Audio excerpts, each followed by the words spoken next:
In the vast protected wilderness of the United States, where millions of visitors walk marked trails every year and return home safely with photographs and stories, there exists a quieter record that rarely reaches national headlines.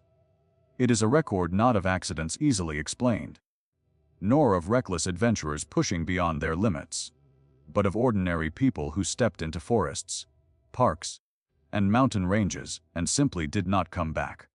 What unsettles investigators is not the fact that disappearances occur. Nature has always carried risk. What unsettles them is that many of these vanishings follow patterns so specific, so repeated, and so resistant to explanation that coincidence begins to feel statistically strained.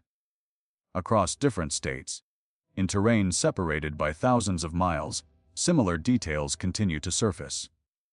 The missing are often experienced outdoorsmen, hikers familiar with navigation, hunters who understand wilderness behavior, or children who wandered only a short distance from adults. Many disappear near granite boulder fields, near water sources, or in areas where the tree line shifts abruptly. Weather frequently changes without warning during search efforts, bringing fog or sudden temperature drops that complicate rescue operations. In multiple cases, tracking dogs lose scent abruptly, as if the trail itself has been interrupted.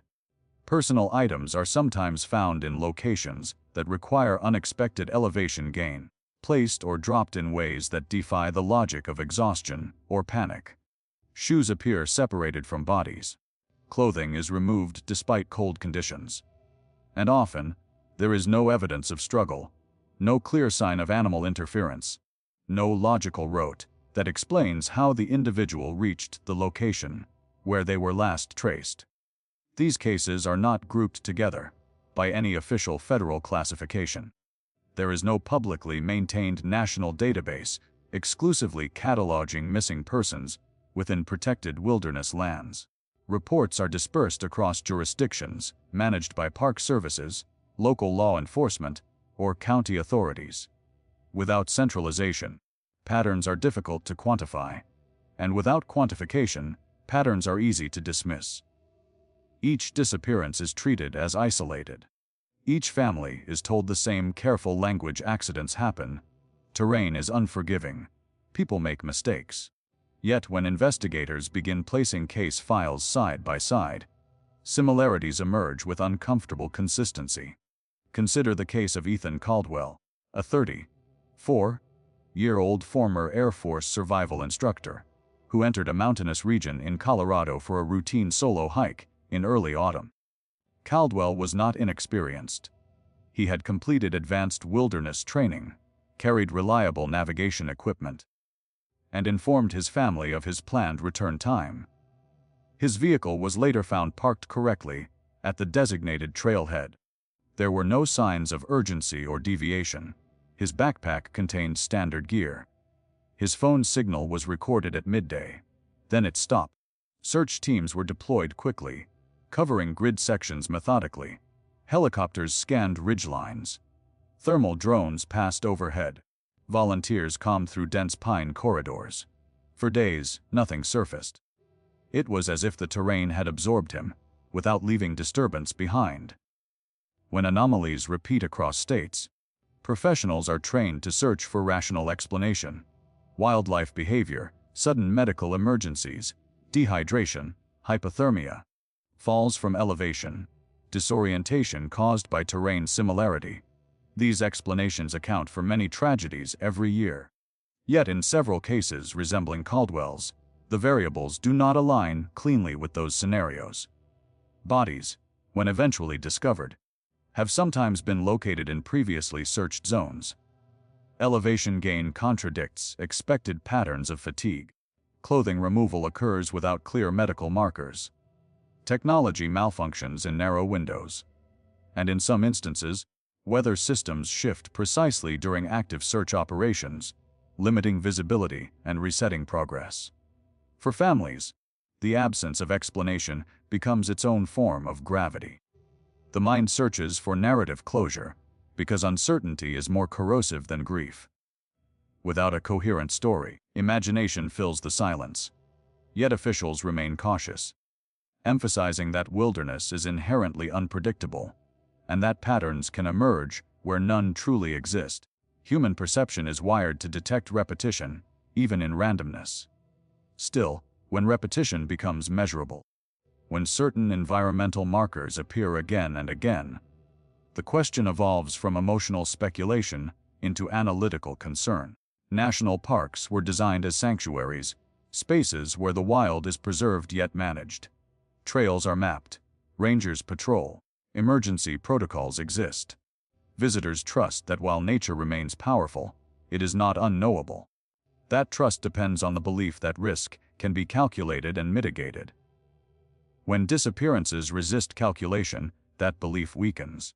Not because of conspiracy, and not because of something overtly supernatural, but because there may be variables within complex ecosystems that remain insufficiently understood. Dense granite formations can disrupt acoustics. Microclimates can form quickly in mountainous terrain. Cognitive disorientation can occur without dramatic warning signs. The human body, under certain environmental pressures, behaves unpredictably. Yet even these possibilities do not always account for the full sequence of events documented in certain files. What makes the pattern difficult to confront is not that every case is inexplicable. It is that enough cases contain overlapping irregularities to challenge dismissal. When investigators overlay maps of disappearances, clusters appear in regions characterized by similar geological structures. When timelines are compared, signal losses occur within narrow windows. When victim profiles are analyzed, competence is more common than recklessness. The pattern is not universal, but it is persistent. As the search for Ethan Caldwell extended into its fifth day, volunteers began retracing segments that had already been cleared. Confidence shifted subtly from rescue to recovery. Though no one articulated it openly, the forest remained unchanged, indifferent to urgency. Pine needles covered pathways. Granite reflected afternoon light. There were no torn branches, no disturbed soil, no dramatic marker pointing to a single event. Yet, something about the silence felt heavier than simple absence. When a lone hiking boot was eventually discovered resting uphill from his last recorded GPS coordinate, positioned in a place requiring deliberate ascent, search coordinators faced a question that would echo far beyond that mountain range. If he had the strength to climb higher, why was there no trace of where he went next? And that was when investigators began to realize that Ethan Caldwell's disappearance might not be an isolated mystery, but part of a larger sequence that had been quietly unfolding for decades. Ethan Caldwell understood terrain, the way most people understand city streets, with instinct shaped by repetition and training, rather than guesswork. Which is precisely why the timeline of his final day refuses to settle into something ordinary. On the morning he entered the Roosevelt National Forest, conditions were stable and visibility was clear across the ridgeline. Early October had painted the aspen groves in muted gold, and overnight temperatures had remained well within tolerable limits for a day hike. Caldwell signed the trail registry at 7:38 a.m., noting a moderate loop that should have returned him to the parking area by late afternoon. Surveillance from a nearby ranger station captured his vehicle entering the lot, and nothing about his movements suggested deviation from plan. For investigators, that normalcy would later become one of the most unsettling elements in the case, because it removed the easy explanations before they could even be considered. By 9:52 a.m., a fitness tracking app on his smartwatch recorded steady elevation gain consistent with the mapped route. His pace was controlled, neither rushed nor slowed by difficulty. At 10:14 a.m., a brief text message reached his wife confirming clear weather and stable progress. The message contained no hint of urgency, no change in tone, no subtle distress signal embedded between casual words. At 11:47 a.m., satellite data showed his handheld GPS unit transmitting normally. Then, at 12:06 p.m., the final coordinate pinged. The signal did not weaken gradually. It stopped. There was no erratic wandering, no looping pattern suggesting confusion, no descent consistent with injury. The digital trail simply ended near a granite outcropping overlooking a shallow basin. Search and rescue teams mobilized within hours. Because Caldwell had provided a precise route plan, initial grid assignments were focused and efficient. 83 volunteers, including experienced mountaineers, moved in expanding arcs from the last coordinate. K-9 units were deployed at dawn the following morning. Helicopters scanned the ridgelines, with thermal imaging equipment calibrated for body heat detection. Drones traced the tree canopy from above, searching for disturbed foliage or reflective fabric. Every procedural box was checked, and every technological advantage available to a modern rescue effort was applied. Yet as daylight passed into evening, the terrain offered nothing in return. Tracking dogs followed Caldwell's scent along the established trail without difficulty, until reaching the granite formation near the last GPS transmission. There, handlers reported an abrupt behavioral shift. The dogs circled, hesitated, then disengaged, as if the scent had dissipated mid-stride. Granite can interfere with scent retention, particularly in dry conditions, but even accounting for environmental variables, the sudden absence raised quiet concern among coordinators. No slide marks indicated a fall from the ridge. No scuffed earth suggested a struggle for footing. There were no torn branches, no fragments of clothing, no equipment scattered downslope. The basin below, which would have been the logical destination in the event of miscalculation, was calmed thoroughly and yielded nothing. On the third day of searching, weather patterns shifted unexpectedly. A low-pressure system moved in ahead of schedule, bringing dense fog that reduced aerial visibility to near zero. Temperature dropped sharply overnight, forcing temporary suspension of drone operations. While weather in mountainous regions can change rapidly, meteorological records showed no severe warning issued for that specific window. For search teams already operating against diminishing odds, the atmospheric shift felt like a narrowing corridor of time.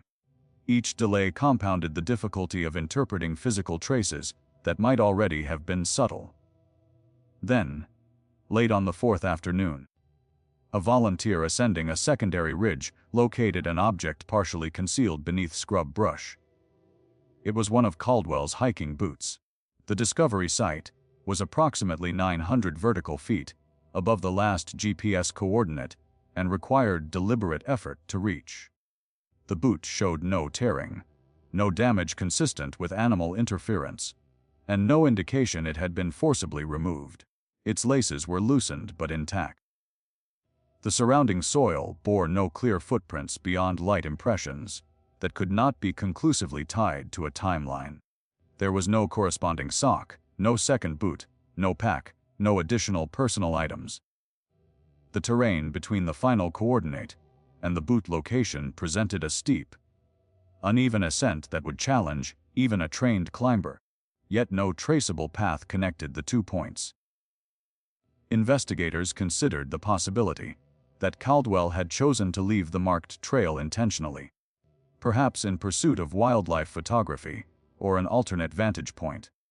Yet those who knew him described a methodical planner, unlikely to improvise without reason. His gear was accounted for except for the missing boot and his GPS device, which never reactivated. Battery failure was examined, but the unit had been fully charged that morning and was rated for significantly longer operational time. Device malfunction could not be ruled out, yet the absence of erratic readings prior to shutdown left the failure abrupt rather than gradual. As days extended into a week, the search perimeter widened beyond the original grid. Teams revisited previously cleared sections with increased scrutiny. Nothing emerged to clarify the sequence between the last recorded step and the solitary boot resting higher on the ridge. Fatigue began to erode morale, though procedures remained disciplined. For Caldwell's family, the waiting became an expanding void filled with unanswered variables. Officials maintained a measured tone, emphasizing that wilderness incidents can produce unpredictable outcomes. But privately, some coordinators acknowledged that the physical evidence did not conform neatly to the standard accident model. When the official active search transitioned into limited recovery status, the mountain returned to routine stillness. Visitors resumed hiking lower trails. Wildlife moved through the same corridors where dozens of volunteers had come days earlier. The boot remained logged as evidence, its presence a silent marker of a path that could not be reconstructed. The unanswered question lingered with particular force among those who had studied the coordinates most closely. If Ethan Caldwell had climbed nearly 1,000 feet after his last recorded position, what compelled that ascent? And why did every trace of his movement vanish at the very point where effort should have left its clearest mark?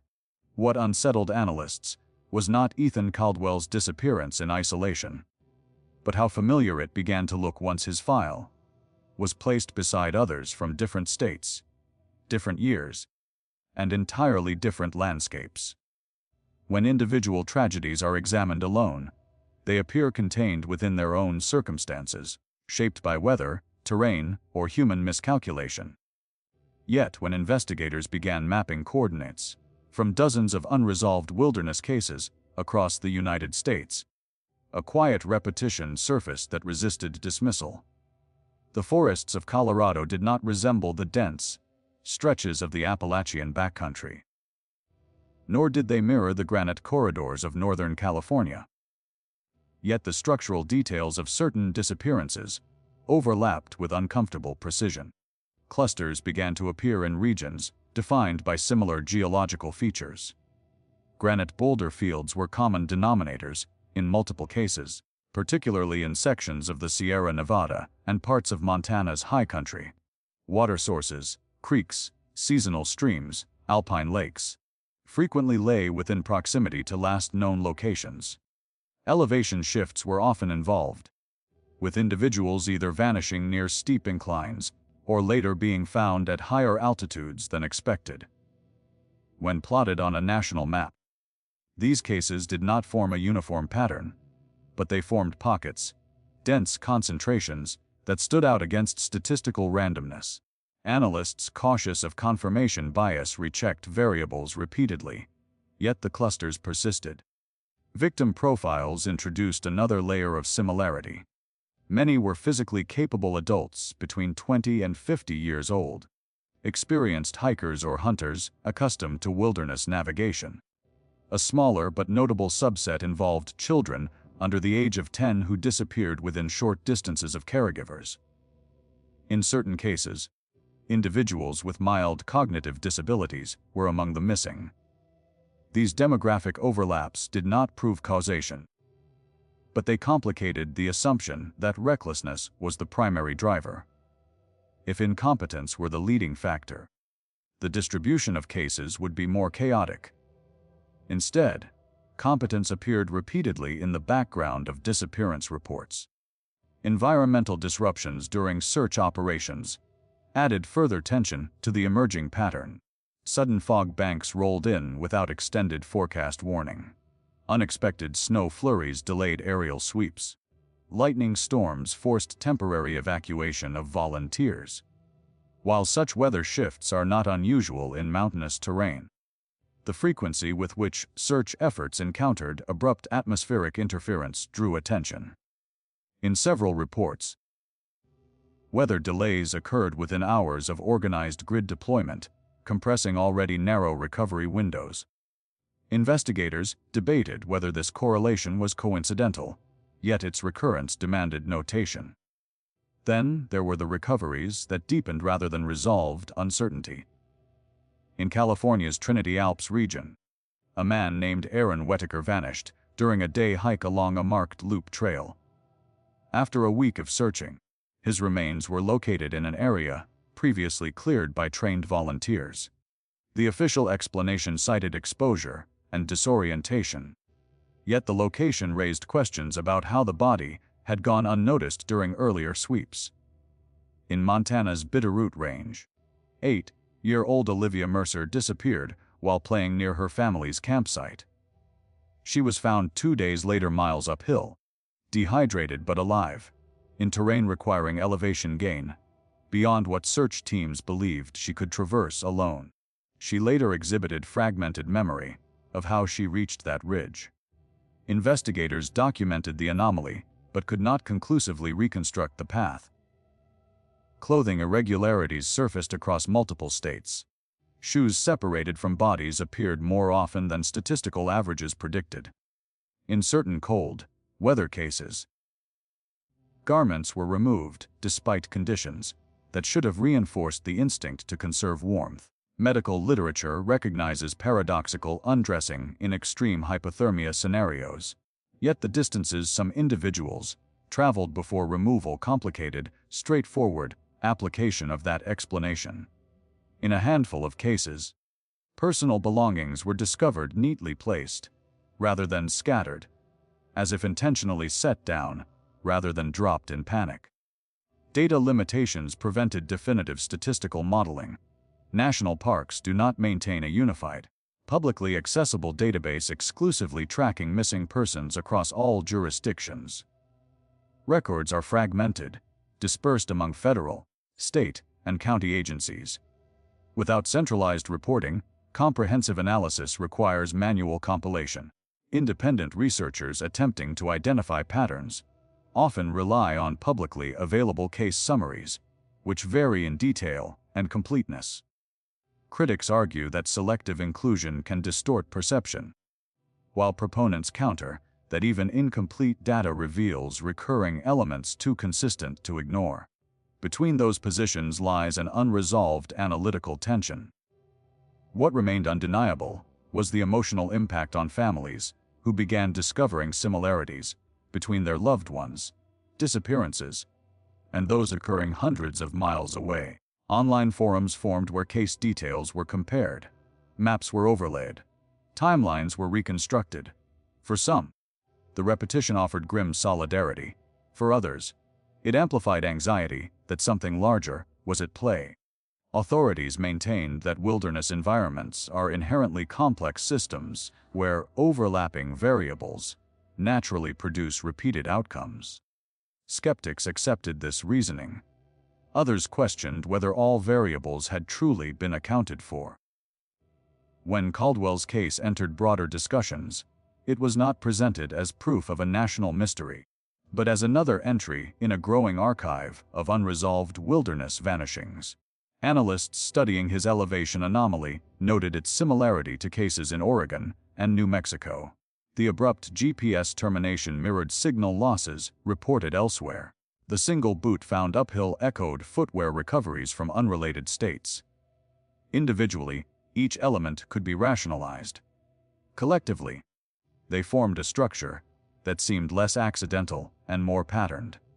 The most unsettling aspect of patterns is not their existence, but their implication. Patterns suggest predictability. Predictability suggests underlying mechanics. And underlying mechanics demand explanation. Yet in these cases, the explanation remained elusive, suspended between environmental complexity and human limitation.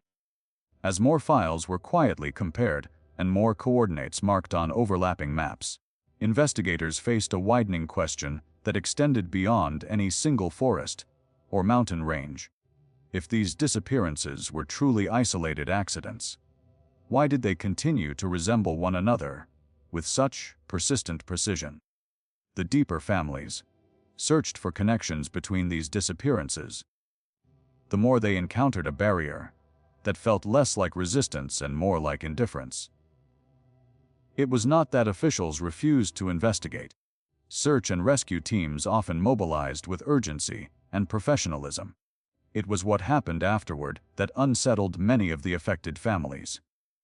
Reports were filed, summaries were issued, and cases were eventually categorized under broad conclusions, such as accidental exposure, probable fall, or undetermined circumstances. Once labeled, files rarely resurfaced for broader comparative analysis. The wilderness reclaimed its stillness, and the administrative process moved forward without public re-examination. One of the first obstacles families encountered was data fragmentation. There is no single, centralized national database exclusively tracking missing persons within United States national parks and federally protected lands. Each park unit maintains its own incident records. County sheriff departments oversee adjacent territories. State agencies document their own cases. When families requested aggregated statistics to determine how many similar disappearances had occurred in comparable terrain, they were often told that compiling such data would require extensive cross-jurisdictional coordination. Freedom of Information Act requests were submitted in several high-profile cases, but responses frequently arrived heavily redacted or delayed due to procedural backlog. None of this suggested conspiracy. It reflected bureaucratic structure. Yet the result was the same: patterns were difficult to quantify through official channels.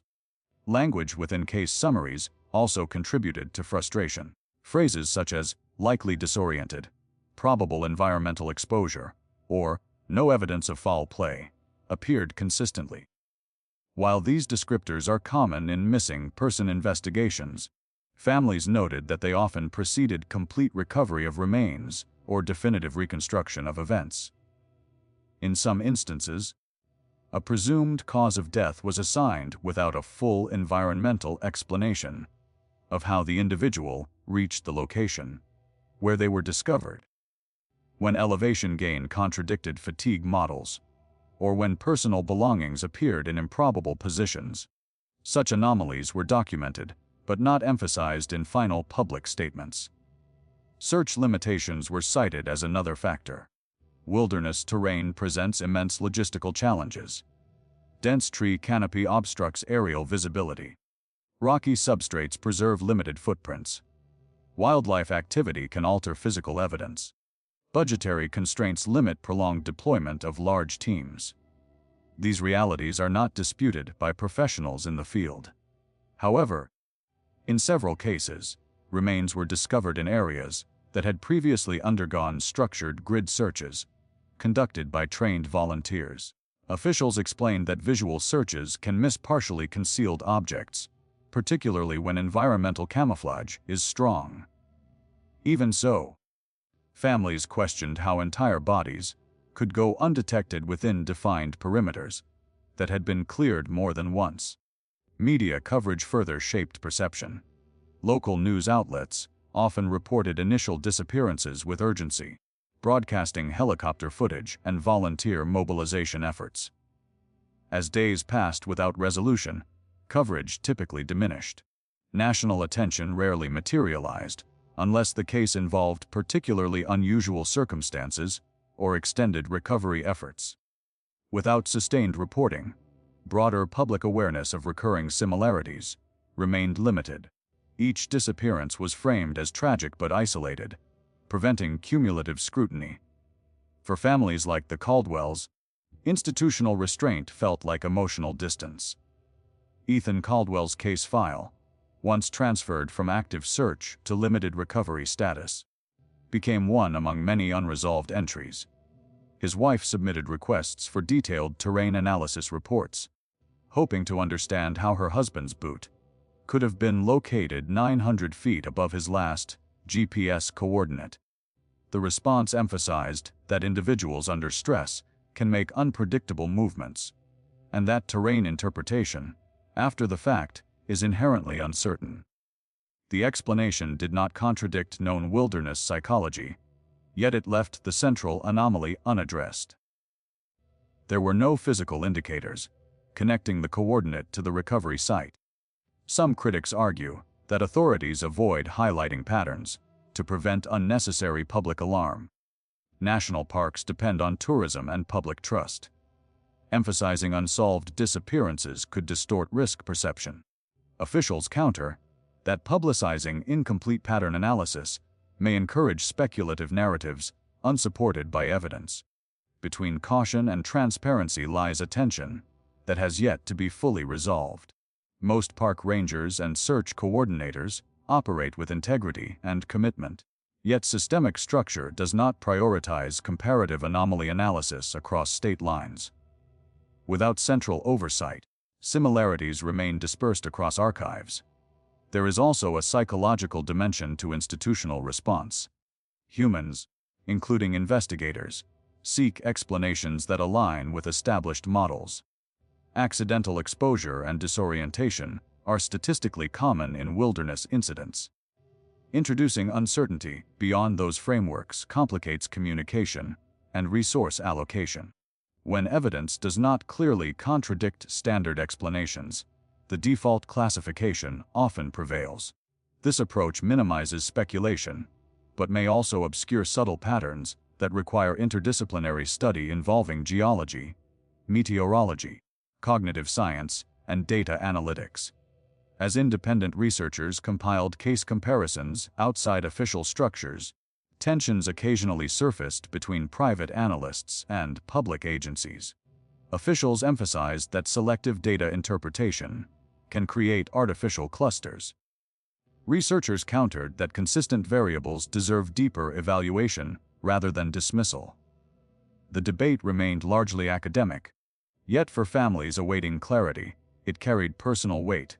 Silence, even procedural silence, amplifies suspicion when grief is involved. By the time Ethan Caldwell's case reached its 1-year mark without resolution, the administrative file had grown quiet. Seasonal shifts altered the mountain landscape. Snow covered previous search routes, then melted, revealing the same undisturbed granite faces and pine corridors. There was no announcement of renewed investigation. No public briefing revisiting anomalies. The official stance remained steady: unfortunate disappearance, ongoing openness to new information. No evidence of criminal involvement. For those studying the broader pattern, the institutional quiet raised a larger question. If recurring irregularities were truly coincidental, transparency and centralized data analysis would reinforce that conclusion. But without unified records, without comparative reports openly addressing repeated variables, uncertainty lingered in the space between what was documented and what was publicly acknowledged. And as more cases entered the archive, the silence surrounding their similarities began to feel almost as enigmatic as the disappearances themselves. Every unexplained disappearance in the wilderness invites a necessary discipline. Eliminate the ordinary before entertaining the extraordinary. Investigators are trained to begin with the most statistically probable causes, and in remote terrain those causes are well established. Animal encounters, accidental falls, dehydration, hypothermia, sudden medical emergencies, voluntary disorientation. Each has claimed lives in forests and mountains long before modern navigation technology existed. The rational framework is not a dismissal of mystery, it is the foundation of responsible analysis. Yet in several of the cases clustered across different states, the rational explanations begin to strain when measured against the full sequence of recorded details. Animal predation is often the first theory raised in rugged environments. Mountain lions, bears, and other predators inhabit many of the regions where disappearances occur. However, predatory encounters leave identifiable patterns. There are drag marks, blood evidence, disturbed vegetation, partial remains dispersed in predictable radii. Wildlife biologists assisting search operations are trained to identify such indicators quickly. In multiple missing 411 style cases, including Ethan Caldwell's, there was no blood trail, no torn clothing fragments, no sign of a defensive encounter. The single hiking boot recovered uphill showed no claw marks or punctures.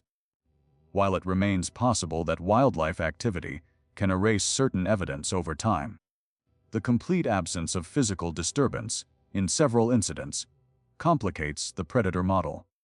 Accidental falls represent another logical possibility, particularly in granite, heavy terrain where footing can become unstable. A slip near a ridge can result in rapid descent into areas difficult to access. Yet falls typically produce visible disruption, broken branches, displaced rock, impact markers, Search teams are adept at scanning vertical drop zones for such signs. In Caldwell's case, the basin below his last GPS coordinate was methodically searched without revealing impact evidence. More perplexing is the elevation anomaly. If an individual is injured or disoriented, gravity becomes the dominant force. Movement tends to trend downhill. Yet in multiple cases, including that of 8-year-old Olivia Mercer and hiker Aaron Whittaker, the final discovery sites involved elevation gain rather than descent. Climbing requires energy and intention, factors inconsistent with severe injury or advanced hypothermia. Hypothermia introduces the phenomenon known as paradoxical undressing, where individuals experiencing extreme cold remove clothing due to a false sensation of warmth. This medical condition is documented and real. It explains certain cold weather clothing irregularities. However, paradoxical undressing typically occurs during the late stages of hypothermia, when cognitive function is already severely impaired. The distances traveled by some individuals before garments were removed raise questions about timing. In several reports, clothing items were found neatly placed rather than scattered, suggesting deliberation rather than confusion. While stress responses can vary, the repeated neat placement of personal effects across unrelated cases challenges the randomness expected in medical collapse scenarios. Full play is another avenue examined, though wilderness settings reduce probability compared to urban environments. Remote trails offer limited opportunity for concealed criminal activity without witnesses or forensic residue. In cases spanning multiple states and decades, no consistent suspect profile has emerged. There is no evidence of coordinated human involvement, no recurring witness reports, no surveillance anomalies suggesting organized activity. Law enforcement agencies consistently report no indicators of abduction networks operating within national parks. Without tangible evidence, foul play remains speculative and unsupported by case data. Accidental disorientation, particularly in dense forest, where landmarks repeat visually, remains one of the most accepted explanations. Even experienced hikers can become turned around if trails intersect or markers are missed. Cognitive overload, dehydration, or minor injury can compound navigational error. Yet this theory encounters friction when GPS devices cease transmitting abruptly, without erratic movement patterns preceding shutdown. In Caldwell's case, the signal ended cleanly rather than displaying the wandering loops typical of confusion. Additionally, experienced outdoorsmen familiar with terrain reading are statistically less likely to deviate without trace. Disorientation does not typically erase footprints, eliminate scent trails entirely, or explain objects discovered in elevated positions absent connecting tracks. Some analysts explore the concept of environmental factors, localized magnetic interference from mineral deposits, acoustic distortions caused by granite formations, or infrasound frequencies capable of inducing anxiety or spatial disorientation. These environmental variables are measurable in certain geological contexts. Granite can affect compass reliability. Infrasound generated by wind moving through specific rock formations has been linked to unease or perceptual shifts. Yet, while these phenomena may contribute to temporary confusion, there is limited empirical evidence demonstrating their capacity to produce complete disappearance without trace. Environmental stressors might initiate deviation, but they do not fully explain the subsequent absence of physical evidence. The possibility of sudden medical events, such as cardiac arrhythmia or seizure, cannot be dismissed. A person incapacitated in dense undergrowth might remain concealed for extended periods. However, extensive grid searches using thermal imaging and coordinated volunteer sweeps reduce the likelihood of prolonged oversight within defined perimeters. The repeated recovery of remains in previously searched zones complicates confidence in this explanation, particularly when terrain visibility had been considered adequate during initial passes. The strength of rational theories lies in their cumulative probability. Each is capable of explaining individual cases. What destabilizes confidence is not that one theory fails, but that no single theory consistently accounts for the recurring variables across multiple cases. Animal predation explains some incidents, but not elevation anomalies. Hypothermia explains clothing removal, but not clean signal terminations. Disorientation explains wandering but not abrupt scent loss. Foul play explains motive, but lacks evidence. Each explanation partially overlaps with reality, yet none aligns seamlessly with the full pattern. For investigators committed to disciplined reasoning, this fragmentation is frustrating rather than sensational. There is no dramatic conclusion, no definitive alternative hypothesis rising to replace the broken pieces. Instead, there is a widening analytical gap between standard wilderness models and the anomalies documented in certain files. The danger lies not in proposing extraordinary causes, but in ignoring unresolved inconsistencies simply because they are difficult to categorize. As analysts revisited case comparisons, a subtle shift occurred in focus. If conventional explanations were incomplete, perhaps the environment itself held overlooked variables influencing perception, navigation, or trace evidence in ways not yet fully understood. Granite formations, water proximity, and atmospheric shifts had appeared too frequently to ignore. The question was no longer solely about what happened to the missing individuals, but about whether the landscapes themselves possessed characteristics that altered human reliability in ways search protocols had not fully accounted for. If the missing cases refused to conform completely to human error or predictable accident models, attention inevitably shifted toward the landscapes themselves. America's wilderness is not a uniform environment, but a mosaic of geological extremes: granite monoliths, dense conifer corridors, glacial basins, abrupt ravines, and river systems that carve unseen channels beneath thick canopy. These terrains are often treated as static backdrops to human movement, yet they are dynamic systems governed by physics, atmospheric pressure, mineral composition, and acoustic behavior.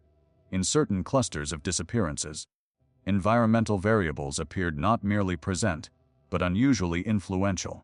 Granite formations emerged repeatedly in comparative case analysis. Large boulder fields and exposed rock faces dominate sections of the Sierra Nevada, parts of Colorado's Front Range, and mountainous terrain in Montana. Granite contains high concentrations of quartz, a mineral known to exhibit piezoelectric properties under pressure. While this phenomenon is commonly associated with electronics and crystal oscillators, some geologists note that extensive quartz deposits can influence localized electromagnetic readings under specific stress conditions. There is no definitive evidence linking granite formations to human disappearance, yet search teams have documented occasional compass inconsistencies and sporadic GPS disruptions in heavily mineralized zones. These interferences are typically minor and temporary, but when layered onto an already disorienting landscape, even subtle navigational distortions can alter decision-making. Acoustics present another overlooked dimension. Granite corridors and narrow valleys can distort sound waves, creating echoes that misrepresent distance or direction. In dense forests, wind moving through uneven rock structures may generate low-frequency vibrations known as infrasound.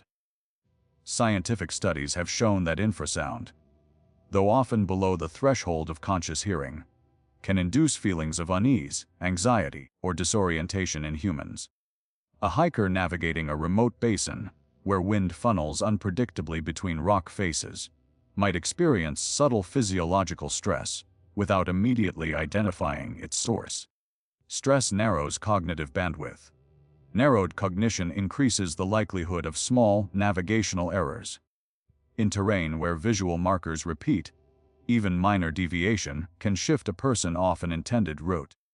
Water proximity is another recurring feature. Streams, rivers, and alpine lakes appear near many last known coordinates. Water naturally attracts hikers, both for rest and navigation reference. However, Moving water generates complex sound patterns that can mask other environmental cues. Additionally, river corridors often sit within microclimates where temperature and humidity fluctuate rapidly compared to surrounding ridgelines. Cold air can settle into basins, creating pockets of fog that form and dissipate quickly. Search teams have reported instances where clear skies shifted to heavy mist within minutes, temporarily reducing visibility and complicating aerial operations. Meteorologists describe these events as localized atmospheric shifts, rather than large-scale storms. Yet their timing during active searches has drawn quiet scrutiny. Electromagnetic irregularities, though controversial in interpretation, have been recorded in certain high mineral regions. Handheld GPS units depend on satellite triangulation, and signal interference can occur when line of sight communication is obstructed by steep canyon walls or dense canopy. In most scenarios, devices attempt to reacquire signal, resulting in erratic data rather than abrupt silence. Yet in cases like Ethan Caldwell's, the termination appeared clean, as if transmission ceased rather than degraded. Device malfunction remains plausible, but the absence of preceding instability leaves the cause ambiguous. Engineers emphasize that electronics fail unpredictably in outdoor conditions, though repeated device anomalies in similar geological contexts prompt further technical review. Human perception in wilderness is more fragile than often acknowledged. Studies in spatial cognition demonstrate that dense, visually repetitive environments can disrupt internal orientation cues. Trees aligned in similar patterns reduce distinct reference points. Shadows shift rapidly as clouds pass overhead. In mountainous terrain, slope angle distorts perceived horizon lines, subtly influencing walking direction. When cognitive fatigue intersects with environmental repetition, individuals may drift off course without conscious awareness. Over short distances, such drift is correctable. Over extended periods, particularly if combined with subtle sensory stress from infrasound or temperature change, deviation can compound. Weather remains one of the most powerful environmental variables. Mountain systems generate their own micro-weather patterns independent of regional forecasts. Sudden downdrafts can form in narrow passes. Fog can condense along ridgelines, where warm and cold air masses intersect. Lightning can develop in isolated cells, triggered by localized atmospheric instability. Search coordinators acknowledge that these micro-events are common in certain high-altitude zones. What draws attention is the frequency with which they coincide with active search phases in multiple cases, narrowing visibility and delaying progress at critical windows. None of these environmental factors independently explain disappearance without trace. Granite does not consume hikers. Infrasound does not erase footprints. Fog does not remove scent trails entirely. Yet when layered together, mineral interference, acoustic distortion, spatial repetition, microclimate fluctuation, the wilderness becomes less predictable than maps suggest. Modern outdoor culture fosters confidence in GPS reliability and digital mapping, reinforcing the perception that location is always recoverable. When technology falters even briefly, psychological reliance can convert to hesitation. Hesitation alters movement patterns. Altered movement may lead to unexpected terrain. Researchers cautious of sensationalism emphasize that environmental complexity does not equate to supernatural causation. Nature's mechanisms are measurable, even if not fully understood in every interaction. However, the persistence of similar environmental contexts across clusters of disappearances suggests that terrain characteristics deserve more interdisciplinary study. Geology, meteorology, cognitive psychology, and search methodology rarely converge in unified analysis of missing person cases. Without such collaboration, subtle environmental synergies may remain underexamined. As analysts continued comparing coordinates, elevation profiles, and geological maps, a sobering possibility emerged. Perhaps the wilderness was not concealing an extraordinary force, but rather exposing limitations in human perception and technological dependence. If that were true, then the mystery was not external but systemic, embedded in how humans interpret and navigate complex natural systems. And if the environment itself could quietly distort orientation, timing, and trace evidence in ways not yet fully modeled, then the implications extended far beyond a single mountain range. The cases that end without recovery leave families suspended in uncertainty. But the cases where someone is found can be even more unsettling, because survival does not always bring clarity. In several disappearances across American wilderness areas, individuals have reappeared under circumstances that resist easy reconstruction. They are located in places search teams believed inaccessible, or in areas previously cleared with high confidence. Their physical condition may be surprisingly stable, despite environmental exposure. Yet their memory of events remains fragmented, as if sections of time have been quietly removed rather than lived. Olivia Mercer was 8 years old when she wandered from a lakeside campsite in western Montana. The distance between her and her parents was measured in yards, not miles. It was late afternoon, visibility was clear, and the campground was active with other families. When her absence was noticed, the search response began within minutes. Rangers locked down trail exits. Volunteers canvassed the shoreline. Tracking dogs were brought in before sunset. Initial assumptions centered on a short range disorientation scenario, the kind common among children drawn toward water or wildlife. Yet as hours passed without locating her, concern intensified. The following morning, aerial units scanned the surrounding ridges. The terrain rose sharply behind the campground, transitioning from moderate incline to steep granite shelves interspersed with thick pine growth. Search coordinators prioritized downhill areas first, following the statistical tendency of lost individuals to move along paths of least resistance. By nightfall on the second day, grid sections had been cleared with disciplined precision. There were no footprints beyond light disturbances near the shoreline. Dogs struggled to maintain consistent scent direction once the trail left compact soil and crossed into rocky substrate. On the third afternoon, a volunteer scanning an elevated ridge line noticed a small figure seated near a cluster of boulders. Nearly 2 miles from the campground and at an elevation gain exceeding 1,000 feet, it was Olivia. She was dehydrated but conscious. There were no fractures, no signs of prolonged panic. Her shoes were missing, yet her feet showed minimal abrasion, considering the rocky ascent required to reach that position.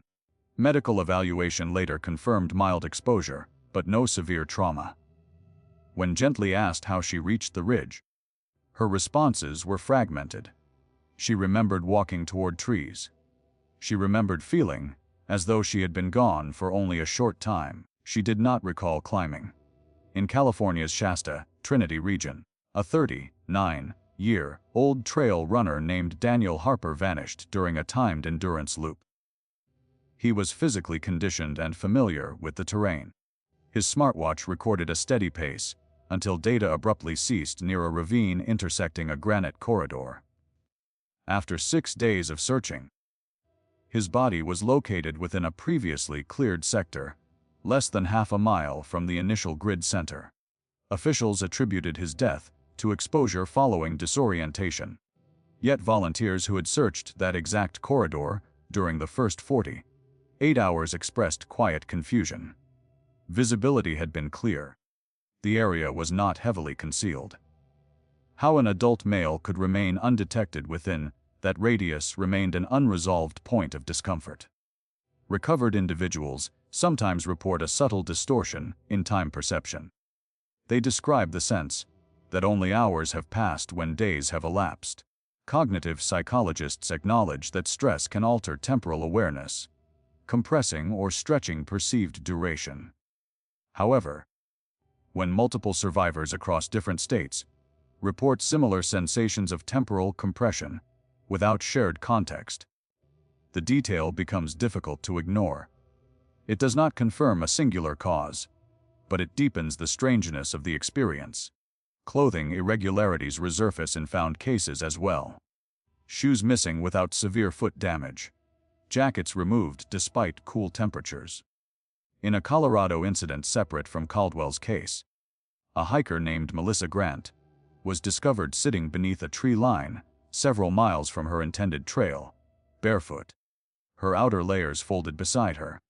She had no memory of removing them. Medical assessment indicated moderate dehydration, but no neurological disorder. She described a period of walking through quiet forest, and then a sensation of confusion that did not escalate into fear, but into blankness. Search professionals remain cautious in interpreting these reports. Memory gaps are common after stress events. Terrain can be misjudged in hindsight. Previously cleared areas may not be as thoroughly covered as volunteers believe. Yet when these elements repeat, elevation gain, scent loss, minimal injury, incomplete recall, the cumulative effect challenges easy reassurance. Each case is filed independently, each explanation framed within acceptable parameters, yet the similarities persist quietly beneath official summaries. For families whose loved ones are found alive, relief overshadows analysis. Survival is enough. But for investigators comparing case structures, survival without explanation introduces a different layer of uncertainty. It suggests that whatever disrupts orientation or movement does not always lead to fatal outcome. Yet it leaves behind almost no traceable mechanism. The forest returns the person but not the narrative.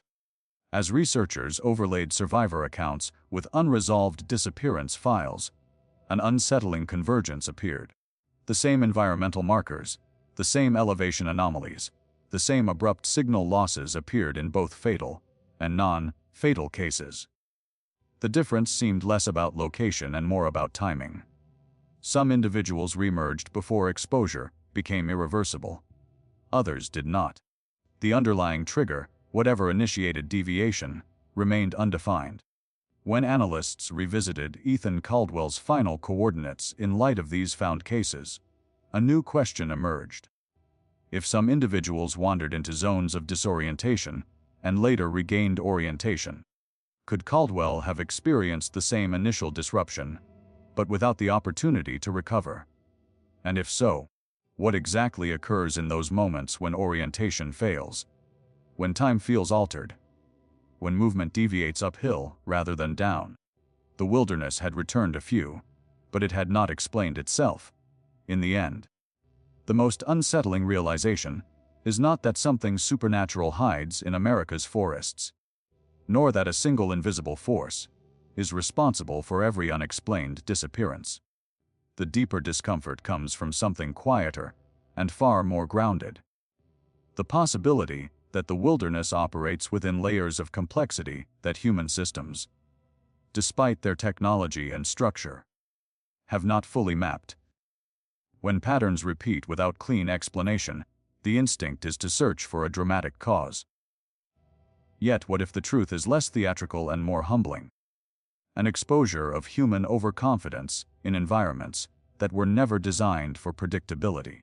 Ethan Caldwell's case remains archived within regional records. His final GPS coordinate fixed on a granite ridge that appears unremarkable on satellite imagery. When viewed from above, the terrain is orderly. Trails marked, elevation lines clearly defined, forest density measurable. Digital maps create the illusion of mastery. But maps flatten experience. They cannot fully capture acoustic distortion between rock faces, sudden microclimate shifts in shaded basins, or the subtle psychological effects of prolonged sensory monotony in dense woodland. They do not measure hesitation, nor do they record the precise moment when confidence turns into uncertainty.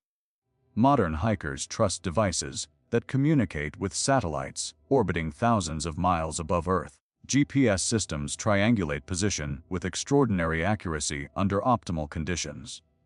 Yet they depend on signal clarity, battery stability, and unobstructed pathways between device and sky. In deep valleys or beneath heavy canopy, accuracy narrows. In mineral-rich terrain, interference can occur. Most of the time, these disruptions are minor and temporary. But in wilderness, small margins matter. A deviation of even a few degrees over distance can redirect movement into entirely different topography. Add fatigue, environmental stress, and subtle disorientation, and the path taken may not resemble the path intended.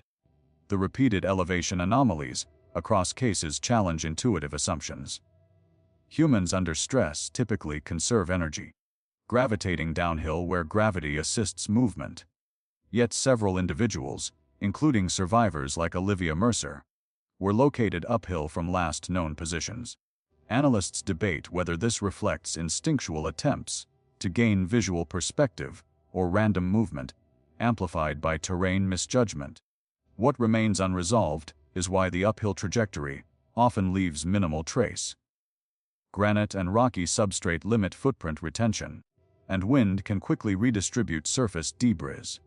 In such landscapes, absence of evidence may not signify absence of movement, but it leaves investigators reconstructing events from incomplete fragments.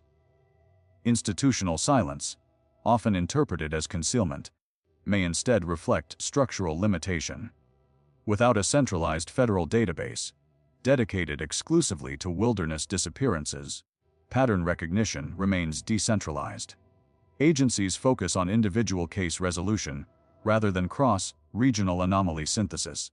This compartmentalization prevents exaggeration, but also inhibits comprehensive analysis. The wilderness spans jurisdictions. Its mysteries do not align neatly with administrative boundaries. As long as data remains fragmented, broader environmental correlations will remain difficult to quantify with precision. Psychologically, humans demand narrative closure. Uncertainty creates cognitive strain.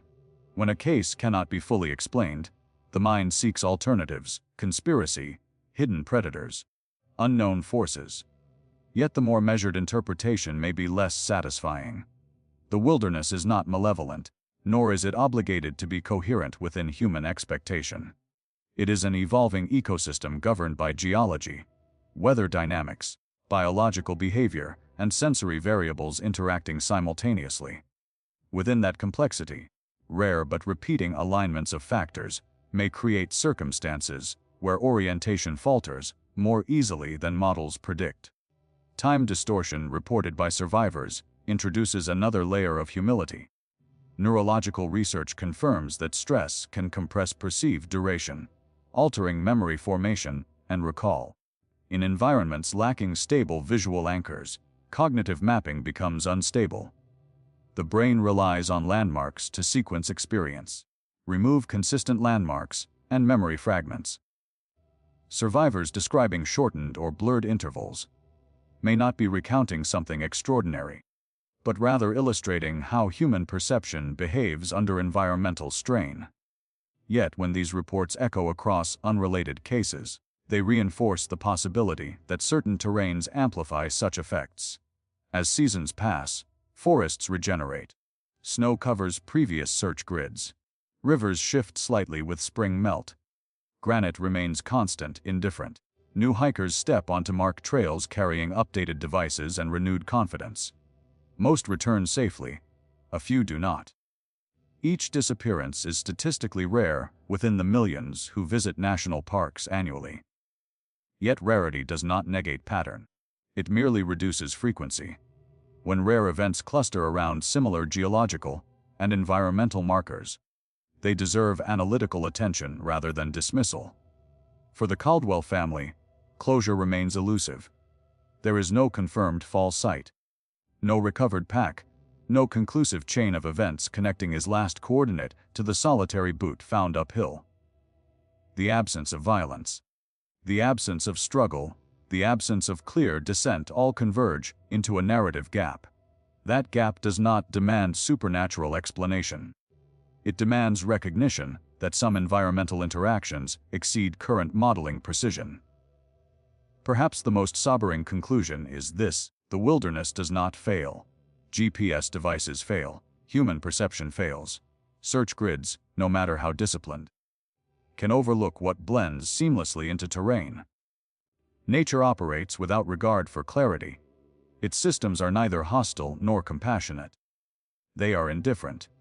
Indifference is more unsettling than threat, because it offers no motive to confront. When analysts revisit the broader map of disappearances, the clusters remain: granite, water, elevation, weather shifts, abrupt signal loss, memory gaps, none individually decisive, together persistently present. Whether future interdisciplinary study will reduce these anomalies to predictable environmental equations remains uncertain. What is certain is that confidence in total control over wilderness has been quietly challenged. On that Colorado ridge where Ethan Caldwell's signal ended, wind still moves through pine branches. Granite still reflects afternoon light. Hikers pass within miles of the last coordinate unaware of its significance. The forest does not memorialize absence. It absorbs it. And in that absorption lies the enduring discomfort. Not that something extraordinary lurks unseen, but that the ordinary complexity of nature may be enough to outpace human certainty. The wilderness does not whisper answers, and it does not leave signatures behind. It simply remains, vast and indifferent, while questions echo where footsteps once were. Ethan Caldwell's last coordinate is still marked on a map, but the space beyond it belongs to terrain that does not explain itself. The patterns across mountains and forests continue quietly, rarely dramatic, always unresolved. Perhaps the real mystery is not what is hiding in the wild, but how little we truly understand about moving through it. In a world mapped by satellites and tracked by signals, there are still places where certainty dissolves. And that is what makes the silence so powerful. If this story made you question what we assume about safety in the wilderness, you're not alone. These patterns deserve deeper discussion, not dismissal. Share your thoughts below. Do you believe these cases are environmental, psychological, or something we haven't identified yet? If you've experienced unexplained moments in remote places, your perspective matters. Subscribe for more long-form investigative documentaries that examine the cases others overlook. Like this video so it reaches more viewers who value serious analysis over speculation.